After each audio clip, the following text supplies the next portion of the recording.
Be strong and get healthy. Stretch. Feel great about yourself and have some fun. It's time for you. Fitness is the key to your future. Don't get locked out. Take the challenge. Commit to be fit.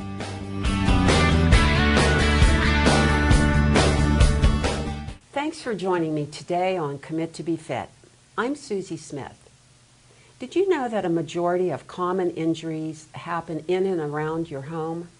When we exercise, we tend to pay attention to the movement that we're doing.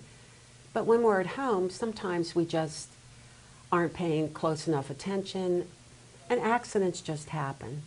So today we're going to talk about common injuries and what to do when those happen. So buckle your seatbelt and hold on to your hat. It's another exciting adventure of Anatomy and Nat with Susie and Pat.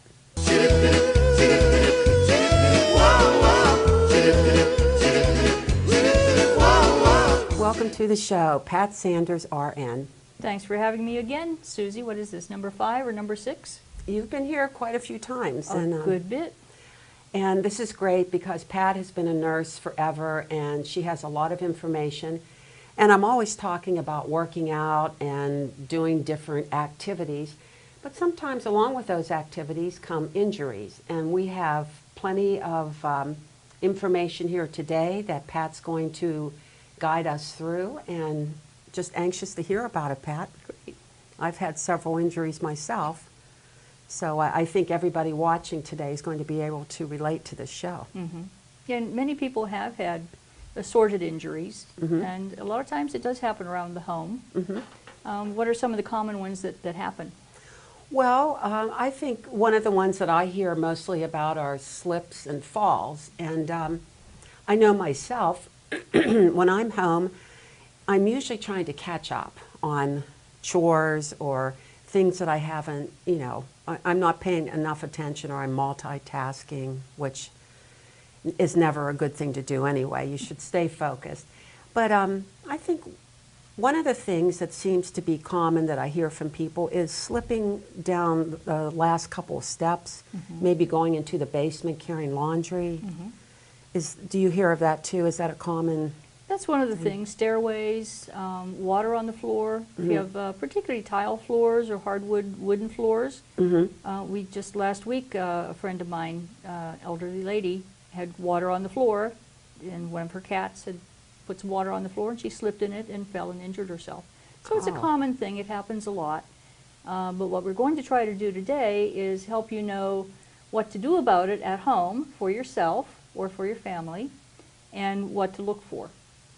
And this applies to everyone because another thing that I think is common at home, and I don't know if you've done this, but I'm getting chills just thinking about it, is walking past the kitchen table, you're in a hurry, you're trying to answer the phone, and your little toe gets caught on the end of the table. Oh, yikes. That is the worst feeling in the world, the toe on the table. Yeah. So we're going to address that today. We are. In fact, if you want to start there, we can start with the toes and work our way up. That sounds like a good idea. Okay, so I'm at home and I'm in a hurry and I caught my toe, my little toe, on the end of the table leg. Okay, well often it is the little toe because that's the one that's hanging out there with no neighbors to protect it. Okay. But it can be any toes. The large toe usually is large enough bone to protect itself, but the toes from there on down aren't so protected. So what happens is if you catch it on something or run it into a door frame or a table leg, it's a very sharp pain and it's a lot of pain, and you hop around and swear for a while. You do. And then you think, what do I do now? And so many people get in the car and go to the emergency room. But what you can do for yourself is just what we would do when I was an emergency room nurse. You put a cotton ball in between the injured toe and the good toe next to it, and you tape the two toes together so that the good toe acts as a splint for the injured toe. Oh. Why don't we illustrate that? Okay.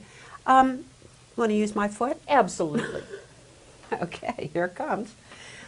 So why do you put the cotton ball in between the toe? Okay, so this toe I've caught on the end of the table, and it hurts like heck. Okay. So, well, what you want to do is position it so that it's straight, because if you just You see this? If you just put the two toes together, they may not be straight. But if you put something in between to keep the digits straight, then that will help with positioning and it will decrease pain.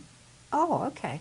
Because if you didn't hold it straight and you just tape them, then you're going to be... It would be bent and that would hurt more. And hurt more. Oh, Right. okay, that makes sense. And usually, in between the toes, a whole cotton ball is a little too much. So we used to break it in half, Okay.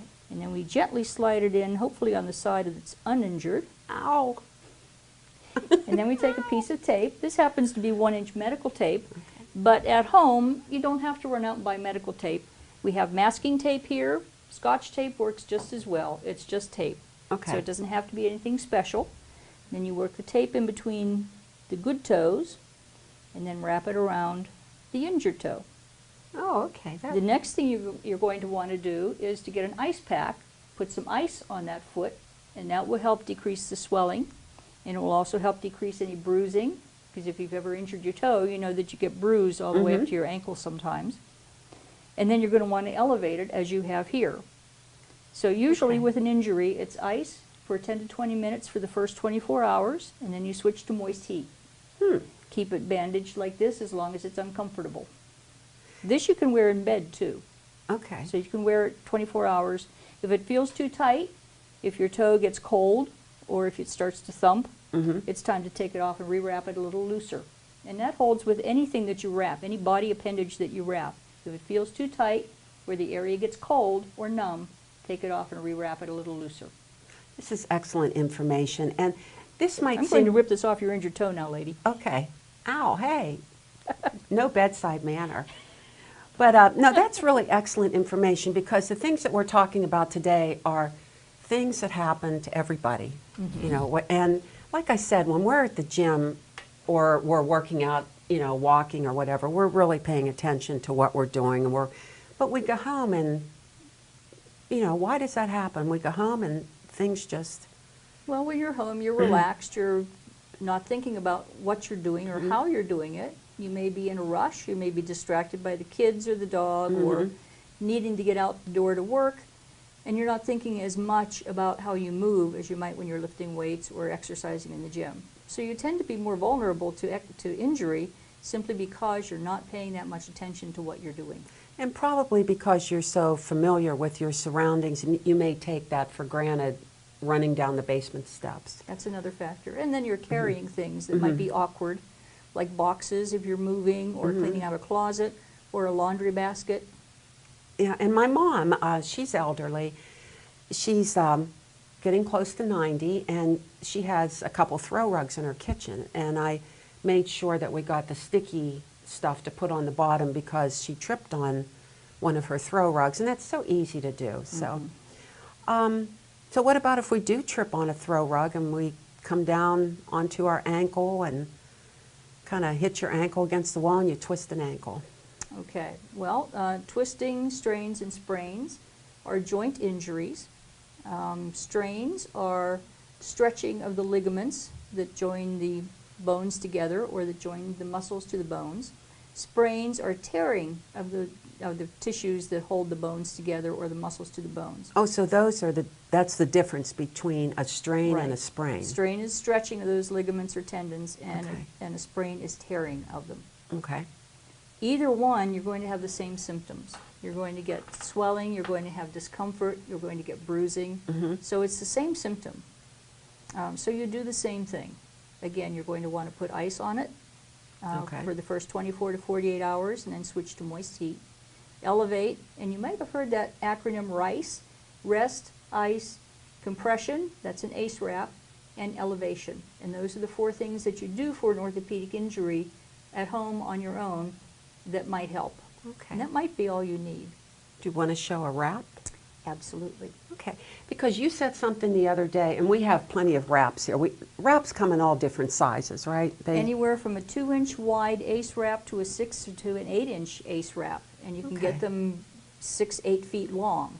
And that Okay. would be like for hips and lower bodies. Usually for an ankle, a 2 or 3-inch ACE is sufficient. Like something like that? Something like we have here is the 3-inch, I believe. Would that be good? And that is sufficient for what we need. Okay. And you told me something about wrapping the other day that I didn't realize. And I'm sure you're going to show that as you wrap Right. the direction. So I just thought you just, wrap it up, which probably a lot of people think.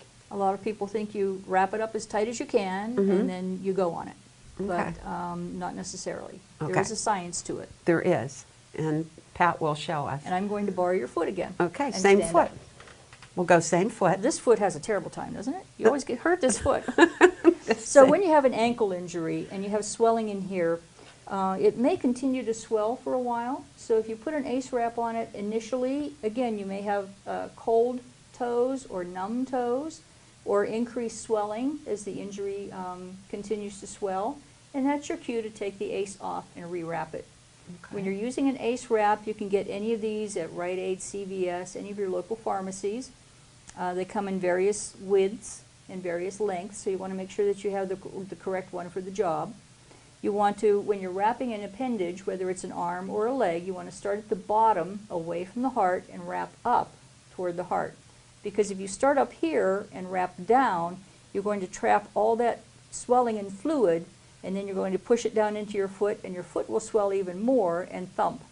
And you don't want that. So you want to get that fluid moving back up to the heart so it can be recirculated.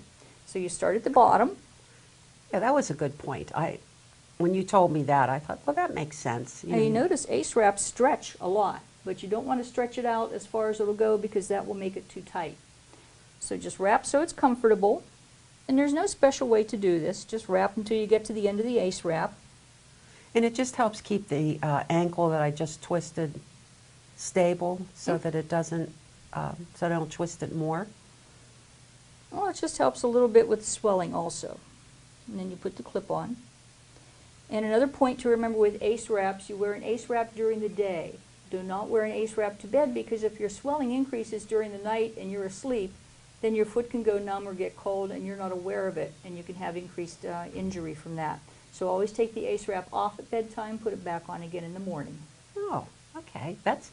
See, you have so much information. Pat has been a nurse her whole life, and you've done Well, just... not quite. I was an well, infant for a while. You were an infant, yeah, and then you became a nurse.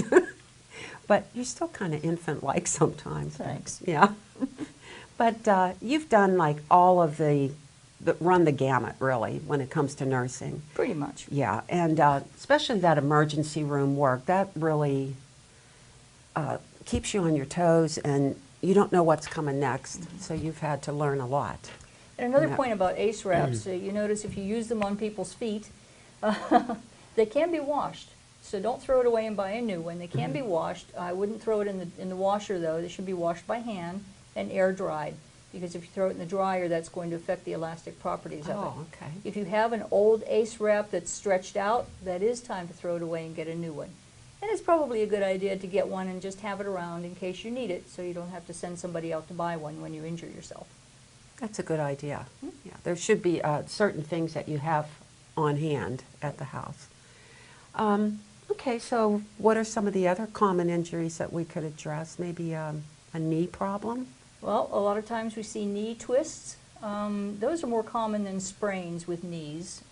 Twisting, tweaking, moving the way you shouldn't, zigging when you should have zagged, things like that. And you get some knee pain, especially when you get to our age group. Yeah. And you might have a little arthritis, and you get a little sore in the knees. You maybe do a little too much biking, or too many squats at the gym, or fall and hit it.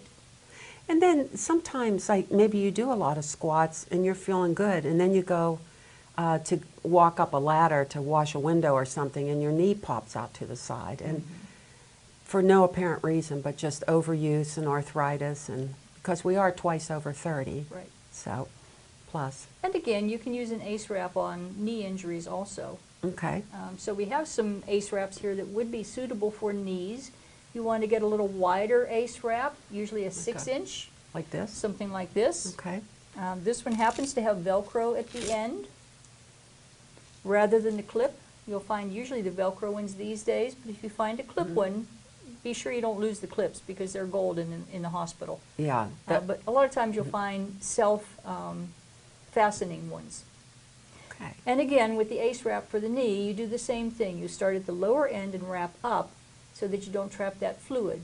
And the same deal, if you get increased swelling, it's time to take it off and rewrap it a little looser. If it feels too tight, take it off and rewrap it a little looser. If you get swelling below it, wrap it up a little looser. And again, do not wear it at bedtime, only during the day. Well, if my knee's twisted and it's wrapped, then I might need to use crutches or a cane? Usually not. Those are usually for more severe injuries where you don't want to put weight on it. Generally for a twist, you just want to be careful of how you move. Okay. If you are suggested to use crutches, it used to be that you got those from the hospital, and the nurse aide or the orderly or the nurse would adjust those for your size and height. But these days I notice that you can buy them anywhere, pharmacies, supply stores, you can buy them all over the place. And a lot of times you buy them and take them home, and then you don't know what to do with them when you get them there. So we could talk a little bit about that if you'd like. I'd like to see how to properly use a crutch, because I've had ankle problems before and I had to be on crutches for a few days. And I know there were a couple key points that you said about how to use crutches. And all of this stuff, actually, you said can be bought at a drugstore now, where it used to be a professional would go over this with you. Because I remember being measured for crutches, and they took me in a little room. We actually talked for 15 minutes. There's nothing like that. Anything on this table that we have here in the way of props, We've except got for the everything. two specialized knee and ankle boots, you can actually buy at any pharmacy these days. And also, when you use crutches, keep in mind that I wouldn't use crutches unless I really, really needed them, because using crutches can be dangerous to you. Yes. Now, crutches have some adjustment points. They can be adjusted for height, using this nut down here, and you have some points of adjustment here to make it taller or shorter. You can also adjust where the handhold is. There are several holes along here in a wing nut that you can adjust the handhold. So that's for height. When you use a crutch, you should remember to stand up straight when you're using it. There should be 2 finger breadths between the top of the crutch and your armpit. Don't ever hang on your crutches like you see people doing, because there's a nerve that goes through your armpit, and if you hang on your crutches, you can damage or bruise that nerve. Your arm can go numb, and it can be a permanent injury. See, I didn't know that. And I think a lot of people watching today don't realize that, because I see people leaning a lot on crutches. I see so many people who don't know to adjust the crutches for their height correctly with the 2 finger breadths between the armpit and the top of the crutch. And so the crutches are too short, and so they lean into them or they lean over. And then you have a back problem. And then your back hurts, and then you're more liable to fall over forwards. So crutches can be dangerous. Be very careful if you're using them. The other thing with a crutch is that when you're using a crutch, there should be a 30-degree bend in your elbow. So that tells you that the handhold is adjusted properly. If there's a little slight bend in your elbow, your arm should not be totally straight when you use a crutch. Okay, because then you're hurting your elbows. Well, if there's a little bit of a bend, then you can Yeah. put your weight on your hands without injuring yourself further and without putting more pressure on your shoulder. These are dangerous, and that's They can good. be. That is good information, and I think people don't really think about the nerve under the armpit. That's something that maybe just a nurse would think about. And Right. I really appreciate you coming on and sharing this information. Now, you were saying the other day about a cane. Say I had to use a cane for a few days. What side would I put it on? Right. Now, It was a trick question, really. it was a trick question, and I'm still wondering. Well, most people, when they use a cane, or you see somebody using a cane, if your right leg is injured, they will put the cane on the side of the injury and put the injured leg and the cane forward at the same time, and then lean on the cane and bring the other leg forward. An orthopedic person or a physical therapist will tell you to put the cane on the uninjured side, and then the uninjured leg stays back, the cane and the injured leg go forward in a triangle position. Then you lean on the cane and bring the good leg up. I used to tell people, though, you're going to do what you want to do when you leave here, so whatever's comfortable you will do, but here's the correct way to do it. That's a good way to put it, but yeah, that makes sense. I think the first instinct is to put the cane on the injured side. That's what everybody thinks to do. Yeah, that is the common. That's why you're here, Pat. Before we finish with knee injuries, we've talked about ACE wraps. Other things that you can find for knee injuries are these knee braces. And you see so many of them. You see them on the internet, you see them on Facebook, you see them in Walmart, CVS, Rite Aid, and there's a whole wall of these things, and there's a lot of choices. It's overwhelming when you look. It can be. This is just a regular elastic sleeve for a knee. When you use these, there's no sideways strengthening for it. So if you have a knee injury from going side to side, like if you plant your foot and pivot and have pain in the side of the knee, this is not going to give you any support. Oh, okay. I've seen the ones with the, Right. like a stick down the side or a metal. This is more for controlling swelling. Again, you need to make sure that you get the correct size, that it's not too tight. Usually by measuring around the widest part of the knee. This one says large, so they are sized. It also says hand wash, cool water, no bleach, rinse and air dry. So again, no dryer for these. Okay. The other one that's really popular is the neoprene sleeve. This is just a rubbery sleeve. Sometimes it helps if you put a little talcum powder on the leg before you pull this up, and then it doesn't stick quite so much. Again, this is just a stretchy material, kind of like a wetsuit material. And that would just be for like a little strain on the knee? Or? Again, for a strain with swelling. Again, there's no lateral support here. Okay. So that's just for helping control swelling and discomfort. This is another type that's got some Velcro closures. Rather than pulling this one up from over the foot like the other two, this one wraps around and then has a Velcro tabs over here that engage when you get it on. This one, you know it's in the right place because it has a little hole for your kneecap, and there's a little bit of support underneath for the kneecap, so that's the way it goes on your leg. And again, you don't have to pull this one up from underneath. This might be good if you have some swelling. Again, no lateral support, but if you have trouble bending over and reaching your foot to get it up from there, this might be the option for you. Oh, that's a good idea. If you I didn't think of that, having trouble bending the black over. one on the end over there? The boot? No, all the way at the end. Okay.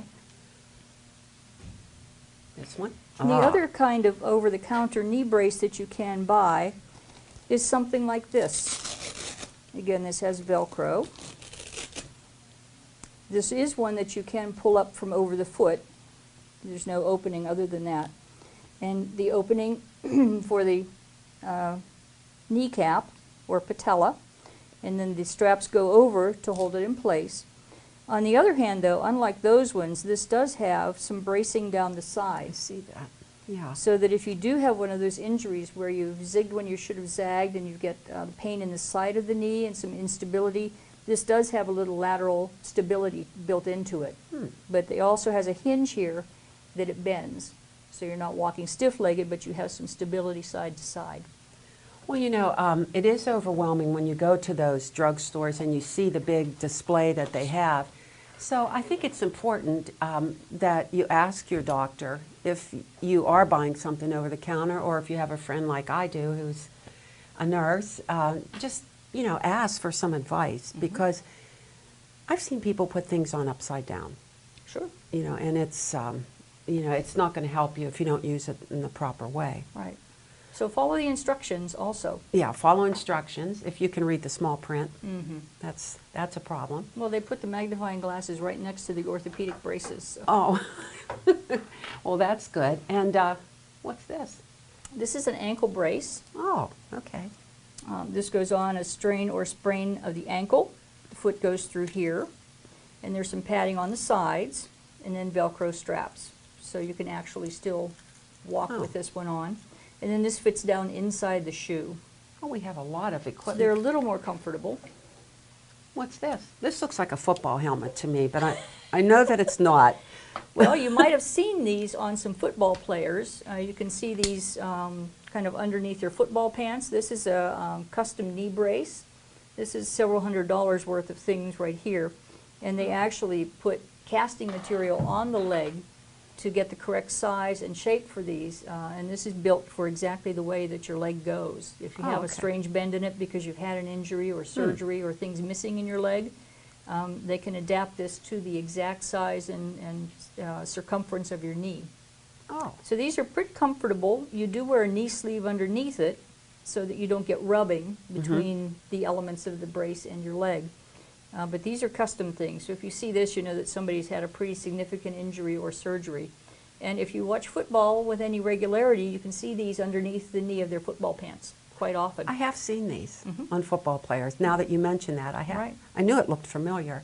And the nice thing about this is that it has the lateral stability. It's totally, it's solid. Wow. It is like a carbonite material, so it is graphite. So it's very solid.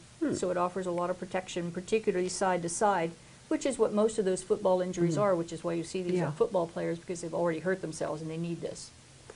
Well, that's great. And this, now that I wouldn't have suspected what that was. To me, it looked like a helmet. But now this boot, this You is. see these out I see now. these. Yeah, People I've seen wearing these. various types of these. This is one that actually has an air pump here that you can actually pump up to make it more comfortable and to fit you better. So this is an orthopedic boot for foot or ankle injuries. And these you don't buy these over the counter. Usually when you go to an orthopedic doctor, they determine if you need one of these and what type you need. There's several different types of these. They may be higher if you have an injury that goes as high as the knee, or lower if it's just a foot or an ankle. So these are specialized things. Okay, well, we've seen like the Specialized. Now, your doctor's going to give you information on that, and they're going to hopefully fit you with that. But I guess the thing that we're trying to say today is that there are things that you can do for yourself at home and properly, and there are times when you do have to go to the doctor. And how do you really know the difference, other than if you're, other than like a bone sticking out? Like when That's a good sign. Yeah, that's definitely. But just like, how would I know if I, sprain an ankle? Should I go to the hospital? Is there a sign, or do I wrap it first and wait? Or Well, again, that's that RICE, the acronym RICE, rest, ice, compression, and elevation. Those are the first things you should do at home. Again, off the ankle or foot. If you've injured it, don't go running the next day, especially if it hurts. If it hurts, don't do that, you've heard? Yeah. It's true. If it hurts, don't do it. That is a good indication. I have a high tolerance for pain, and I know that a lot of athletes, weightlifters, runners, that sort of thing, they have a high tolerance. And I think you really have to pay attention to your body, because there's, it used to be no pain, no gain, and we don't say that anymore, because if there's pain, if there's an acute pain or a sharp pain, I think that's an indication that you need to back down. Well, and the rule of thumb is if you do the rest, ice, compression, elevation for a day or two, usually I would tell my patients if they have an injury, it hurts now, but it's probably going to hurt more the next day. Usually the second and third day are the worst, when the swelling and the discomfort get worse, and then it should gradually start to get better. The bruising should start to go away, the swelling should start to subside, and it should feel better. If it doesn't, by about the fourth day, that might be time to go to a MedExpress or call your family doctor. Again, I would try to avoid the emergency room unless there's a bone sticking out. It really is for emergencies and not for hangnails or sprains or minor injuries. Well, I hope you come back on the show again, Pat, because this is great. Anatomy and That is just one of the best shows. I just love it because we get down to the basics. It's always fun. It's always fun. Well, thank you again for being on the show, Pat. Thank you, Susie. Well, that's it for today, and I just want to remind you to be kind and be safe. And remember, take the challenge and commit to be fit.